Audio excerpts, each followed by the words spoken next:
இந்த ஏழரை சனியினுடைய தொந்தரவுகளிலிருந்து முழுக்க வெளிவருகின்ற அமைப்பு மிகப்பெரிய ஒரு யோக அமைப்பு. சரிங்களா? என்னவெல்லாம் உங்களுக்கு தொந்தரவாக இருந்ததோ அதெல்லாம் விலகும். எதிலெல்லாம் மாட்டி தவித்து கொண்டிருந்தீர்களோ அதிலிருந்தெல்லாம் விடுபடுவீர்கள். எதிலெல்லாம் உங்களுக்கு அழுத்தம் இருந்ததோ அதிலிருந்தெல்லாம் ஃப்ரீ ஆயிடுவீங்க. ஆக அன்பு நண்பர்களே, சுருக்கமாக சொல்ல வேண்டும் என்றால், கடுமையான உடல்நல தொந்தரவுகளால் அவதிப்பட்டு கொண்டிருந்த நண்பர்களுக்கு ஆரோக்கியத்தில் மேம்பாடு கிடைக்கக்கூடிய அற்புதமான காலகட்டம் இந்த காலகட்டம். பொருளாதாரத்தை பொறுத்த மட்டிலும் பார்த்துக்கிட்டிங்க அப்படின்னு சொன்னால், இருந்து வந்த கடன் தொந்தரவுகள், கடுமையாக இருந்து வந்த பண நெருக்கடிகள் அனைத்தும் ஓரளவுக்கு படிப்படியாக குறையும்.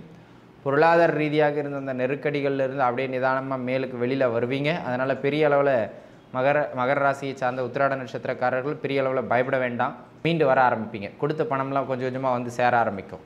நட்போட்டாரங்கள் பிரிஞ்சு போனவங்க கூட இப்போலாம் ஒருத்தராக கான்டாக்டுக்குள்ளே வர ஆரம்பிச்சிருவாங்க. ஓம் நம சிவாய. தென்னாடுடைய சிவனே போற்றி, எந்நாட்டவர்க்கும் இறைவா போற்றி. எம் தொலைக்காட்சி நேயர்கள் அனைவருக்கும் ஜோதிடர் யோகி ஜெயப்பிரகாஷின் அன்பான வணக்கங்கள். அன்பு நேயர்களே, இந்த பதிவில் நம்ம என்ன பார்க்க இருக்கோம் அப்படின்னு கேட்டுக்கிட்டிங்கன்னா, சனிப்பெயர்ச்சி நடக்க இருக்கின்றது நம்ம அனைவரும் அறிந்த ஒன்று தான். அந்த சனிப்பெயர்ச்சி எப்பொழுது நடக்கிறது அப்படின்னு கேட்டிங்கன்னா, 2026 25 நிறைய நண்பர்களுக்கு குழப்பம் உண்டு.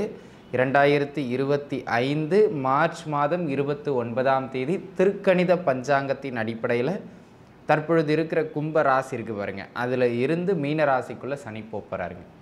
இப்போ அதுக்கான பலாபலன்களை தான் நம்ம பார்க்க இருக்கோம். நல்லா புரிஞ்சுக்கிட வேண்டிய ஒரு விஷயம் என்ன அப்படின்னு கேட்டிங்கன்னா, இந்த கோவில்களில் பூஜை பண்ணுறது, திருநள்ளாறில் இதெல்லாம் வந்து பார்த்திங்க அப்படின்னு சொன்னால், வாக்கிய பஞ்சாங்கம் நம்ம தமிழகத்தில் நடப்பில் இருக்கிறதுனால அது 2026 தான் பெயர்ச்சி.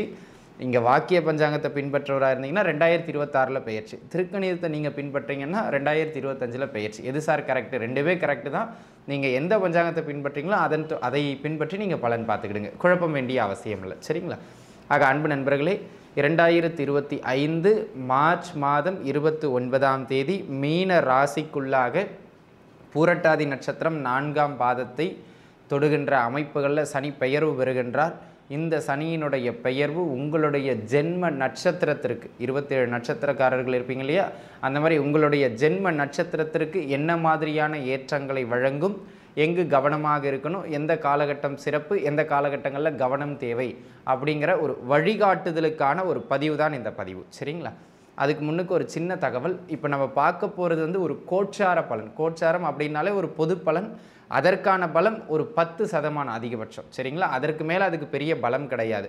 அதனால் இதை நம்பி பெரிதாக தொழில் அகலக்கால் வைக்கிறது, இதை நம்பி பெருசாக முதலீடு போடுறது, அந்த மாதிரியான விஷயங்களை தவிர்த்து விட்டுட்டு உங்கள் சுய ஜாதகம் இருப்பாருங்க, பிறப்பு ஜாதகம், அதோடைய தசாபுக்தியின் அடிப்படையிலேயே முழுமையான பலன்கள் உங்களுக்கு நிர்ணயிக்கப்படும். அதனால் ஒரு முக்கிய செயல்கள் செய்கின்ற பொழுது உங்களுடைய சுய ஜாதகத்தை சற்று பரிசோதனை செய்து கொண்டு அதன் பிறகு எந்த முக்கிய செயலிலும் ஈடுபடுறது நல்லது.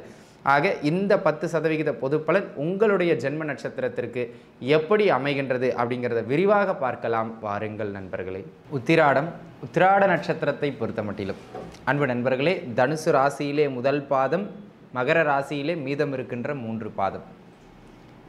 அப்படிப்பட்ட உத்திராட நட்சத்திரத்து நண்பர்களுக்கு இந்த காலகட்டம் ஒரு நல்ல ஏற்றம் மிகுந்த காலகட்டம் அப்படின்னு தான் நான் சொல்லுவேன். இதில் உத்திராடம் 1ஆம் பாத நண்பர்களுக்கு அர்த்தாஷ்டம சனி நடக்கின்றதே என்று கவலைப்படாதீர்கள். பெரிய அளவில் பாதிப்பு இருக்காது. சரிங்களா? மற்றபடி உத்திராட நட்சத்திரத்தை பொறுத்த மட்டிலும் 7.5 சனி அமைப்புகளுக்குள்ளாக 2, 3, 4ஆம் பாத நண்பர்கள் மாட்டி ஒரு கிட்டத்தட்ட கொஞ்சம் சரியில்லாத அமைப்புகளில் தான் இருந்தீங்க 7-7.5 வருஷமாக. இந்த சனியினுடைய பெயர்வின் மூலமாக உங்களுக்கு சனி பெயர்ச்சியாகி 3ஆம் இடத்திற்குள்ளாக நகர்வு பெறுகின்றார். 7.5 சனி உத்திராட நட்சத்திரத்திற்கு நிறைவு பெறுகின்ற ஒரு அற்புதமான காலகட்டம். ஆக இந்த 7.5 சனியினுடைய தொந்தரவுகளிலிருந்து முழுக்க வெளிவருகின்ற அமைப்பு மிகப்பெரிய ஒரு யோக அமைப்பு. சரிங்களா? என்னவெல்லாம் உங்களுக்கு தொந்தரவாக இருந்ததோ அதெல்லாம் விலகும். எதிலெல்லாம் மாட்டி தவித்து கொண்டிருந்தீர்களோ அதிலிருந்தெல்லாம் விடுபடுவீர்கள். எதிலெல்லாம் உங்களுக்கு அழுத்தம் இருந்ததோ அதிலிருந்தெல்லாம் ஃப்ரீ ஆயிடுவீங்க. ஆக அன்பு நண்பர்களே, சுருக்கமாக சொல்ல வேண்டும் என்றால், கடுமையான உடல்நல தொந்தரவுகளால் அவதிப்பட்டு கொண்டிருந்த நண்பர்களுக்கு ஆரோக்கியத்தில் மேம்பாடு கிடைக்கக்கூடிய அற்புதமான காலகட்டம் இந்த காலகட்டம். ஸோ மருந்து எடுத்துக்கிட்டு இருந்தேன், மருத்துவ செலவே போய்கிட்டு இருந்தது, குடும்பத்தில் ஒருத்தர் போனால் ஒருத்தருக்குன்னு மாற்றி மாற்றி மாற்றி மாற்றி ஹெல்த் இஷ்யூஸ்லேயே நகர்ந்துக்கிட்டு இருந்தோம் அப்படின்னு சொல்கிற நண்பர்களுக்கு கூட இந்த காலகட்டம் மருத்துவ செலவுகளில் இருந்து ஓரளவுக்கு அப்படியே விலக்கு அளிக்கும். அந்த மாதிரியான ஒரு அமைப்பு. அதனை அடுத்ததாக இந்த காலகட்டத்தை பொறுத்த மட்டிலும் சரியான வேலை வாய்ப்பு இல்லை, பொருளாதார ரீதியாக பெரிய முன்னேற்றம் இல்லை, என்ன பண்ணாலும் உத்தியோகம்ல ஒன்றும் செட் ஆகலை அப்படிங்கிறவங்களுக்கு கூட ஓரளவுக்கு பரவாயில்ல அப்படிங்கிற மாதிரியான ஒரு நல்ல வேலை வாய்ப்புகள் கிட்டும். ஆக உத்தியோக அமைப்புகள் கைகூடி வருகின்ற ஆகச்சிறந்த காலகட்டமாக இந்த காலகட்டம் அமைகின்றது. அதை நீங்கள் நல்லா உள்வாங்கிக்கிடணும். ஆக அன்பு நண்பர்களே, இந்த காலகட்டத்தை பொறுத்த மட்டிலும் புதிய வேலை வாய்ப்புகள் கிடைக்கும், பயன்படுத்தி கொள்ளுங்கள். இருக்கின்ற உத்தியோகத்திலையும் கொஞ்சம் அப்படி இப்படி ஆட்டம் காமிச்சிட்டு இருந்து கூட ஒன்று ஸ்டடி ஆயிரும், இல்லை அங்கேருந்து வேறு வேலைக்கு மாதிரி ஒரு நல்ல வேலைக்கு போயிடுவீங்க. ஆக உத்தியோகத்தில் ஒரு நிலைத்து தன்மையை ஏற்படுத்தி கொடுக்கக்கூடிய, அந்த நிலைப்பு தன்மையினால் இருந்த பயமெல்லாம் போகக்கூடிய ஒரு அற்புதமான காலகட்டம். ஒரு சிலருக்கு ப்ரமோஷன் மாதிரியான சில விஷயங்கள் கிடைக்கும். சரிங்களா? தொழில் செஞ்சுக்கிட்டு இருக்கவங்களுக்கு தொழிலில் இருந்து வந்த கடுமையான பின்னடைவுகள், கடுமையான ஏற்ற இறக்கங்கள் அனைத்தும் குறையக்கூடியது மாதிரியான ஒரு காலகட்டம். ஆக மகர ராசி நேயர்களை பொறுத்த மட்டிலும் பெரிய அளவில் நீங்கள் பயப்பட வேண்டிய அவசியம் இல்லை. தொழிலில் இருந்து வந்த பின்னடைவுகள்லாம் விலகி ஓரளவுக்கு தொழில் நல்லபடியாக நகர ஆரம்பிக்கும். தொழில் சார்ந்து இருந்து வந்த அத்தனை விதமான பிரச்சனைகளையும் கலைந்து ஓரளவுக்கு தொழிலில் முன்னேற்றத்தை ஏற்படுத்தி கொடுக்கக்கூடிய அளவுக்கு ஏற்றம் உண்டு. பயப்பட வேண்டாம். ஆக அன்பு நண்பர்களே, இந்த காலகட்டம் தொழில் சார்ந்து மிக சிறப்பு அப்படிங்கிறத நீங்கள் புரிஞ்சுக்கிடணும். அதனை அடுத்ததாக சுபகாரியங்கள் தட்டி போயிட்டே இருந்ததுங்க. திராட நட்சத்திரக்காரங்களுக்கு சுபகாரியம்னாவே என்ன அப்படின்னு கேட்குற அளவுக்கு போயிடுச்சு. அப்படிங்கிற மாதிரியான அமைப்புகளில் இருந்தவங்களுக்கு கூட சுபகாரியங்களில் நல்ல ஏற்றங்களை பெற்றுக் கொடுக்கக்கூடியது மாதிரியான ஒரு அற்புதமான காலகட்டம் இந்த காலகட்டம் அப்படிங்கிறத மனசில் வச்சுக்கிடுங்க. அதேபோல் இந்த காலகட்டத்தை பொறுத்த மட்டிலும் திருமணமே நடக்கலை, திருமணம் ஆகியும் கணவன் மனைவி கிடையில் கருத்து வேறுபாடுகள் மிக கடுமையாக இருந்து பிரச்சனை பிரிவினை அந்த மாதிரி ரேஞ்ச் வரைக்கும் போயிடுச்சு. கோர்ட்டு கேஸ்லாம் கூட பல பேர் ஏறி வந்திருப்பீங்க. அந்த மாதிரியான நபர்களுக்கு கூட இந்த காலகட்டம் ஓரளவு பிரச்சனைகள்லாம் குறைந்து, வீரியம் குறைந்து, மீண்டும் திருமண வாழ்க்கை கொஞ்சம் சுமூகமாக போகிறதோ அல்லது அதில் பிரிவினையாகி அடுத்த கட்ட திருமண வாழ்க்கையை நோக்கி நகர்றதோ ஏதோ ஒரு ரிசல்ட் கிடச்சி ஆளுக்கு ஒரு பக்கம் வழி மாறி போவீங்க.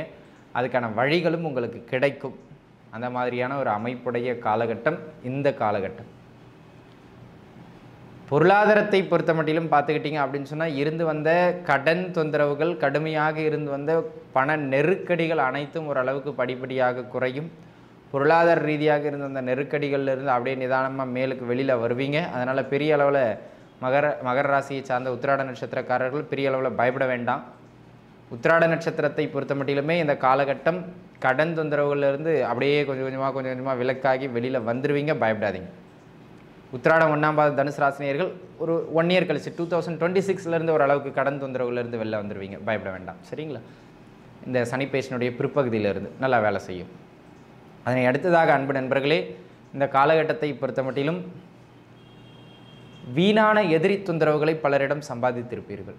அந்த வீண் எதிரி தொந்தரவுகளிடமிருந்தெல்லாம் நீங்கள் ஓரளவுக்கு விலக்கு பெறுகின்ற ஒரு அற்புதமான காலகட்டம் இந்த காலகட்டம்.